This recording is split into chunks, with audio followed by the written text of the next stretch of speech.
Hey there, Sharon Horne-Ellstrom here. Welcome to day 2717 of What You Up To Now. This is the segment where I document my journey, share lessons learned, the good, the bad, the ugly, what's working, what's not working.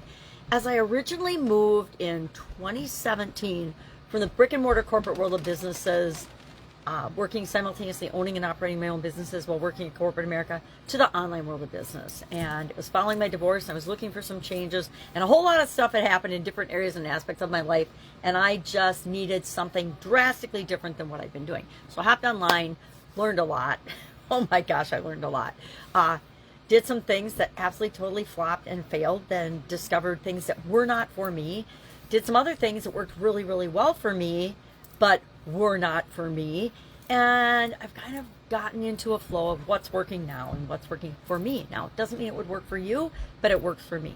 And one of those things is I hop on every day and I document my journey.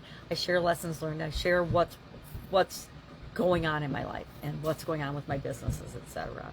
So today we had a wardrobe change, meaning a hair change, because I am with my granddaughters, and they had a meltdown this morning, and so we had to take a time out and reflect on. And since we're dealing with mental health and well-being this month in both Supersize Your Business and the Be a Better You Annual Challenge, it gives me an opportunity to practice skills and honing in and doing things in a way that I didn't do with their mom growing up, because I didn't know about them. I didn't know.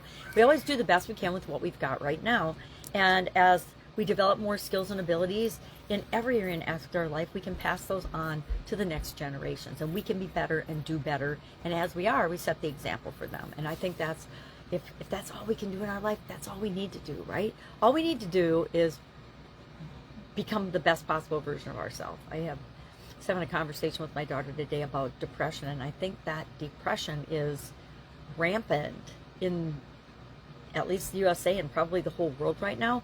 But more than I ever noticed in my lifetime, right? I'm 65 years old, and I'm like, as I look at the different generations, it seems like as things became more chaotic and out of control and evil, I'm just going to say that, evil and negative energy, all the negativity in the news and the media. I mean, I remember when I was a girl and the news was actually the news. I wanted to be a journalist when I was in high school, and when I first started college, I was going to journalism school. And I realized pretty quickly that was changing. It was changing from being we're reporting the facts and you make decisions and think for yourself, to we are manipulating and going to tell you what to think. And in the last couple decades, it's been pathetic what's happening in media and news. And with social media, it just is now that on steroids. Now with AI, it's like, well, can you even believe what you're seeing? Because there's so much fake everything in the world right now. And so I think one of the best things we can do as humans is discern and be more human, be better human beings. And so that starts with our thoughts and our ideas and our mental capabilities. So today we're dealing with our core values. What are our mental core values? And I started a brainstormed list of my own. We're using the 10-3-1 tool, which we're just going to do the 10 and the 3, and maybe we'll act on the 1. We'll see. I'll probably act on the 1 tomorrow as we go into what are our mental health goals for us and for our organization, and then we'll head into the SOAP framework. We'll think of a challenge that we've got with respect to mental health and well-being, and we'll apply the SOAP framework to that, because I love the SOAP framework. There's a couple tools. There's some tools I share every single month now, and it's happened as a progression over the last couple of years. I find myself using these tools all the time because they work so well for me. I want to share them with other people. And they might not work for you. You might try them, and then you might just put them in your subconscious and then not use them again for a few years. But then you've already got them in your toolbox, so when you need them, when it's appropriate for you, you'll pull them forth and use them. So I think of like the 7 Why exercise, this core value exercise today, the SOAP framework, the ideance process that we came up with at the beginning of the year that we'll cover at the end of the month.